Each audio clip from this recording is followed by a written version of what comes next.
Hello everybody, so today I will talk about calculus. The topic today is about differential equations.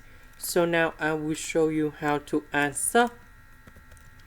We have y and y. We can do about factorization by y.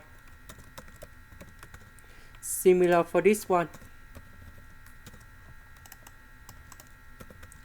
x minus 2, x minus 2, we can do another factorization.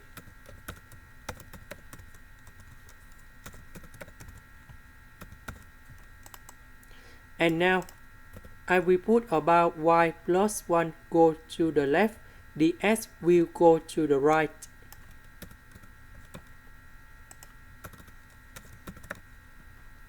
Next, we put the integration for the both sides.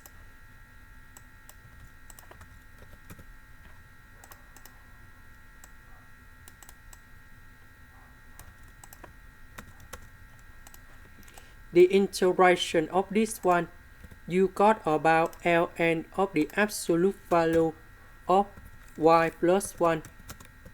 The integration of x, you got about x squared over 2. The integration of number 2, you got about 2x, and we put about c. And this is the final answer. This is the end. Thank you for watching.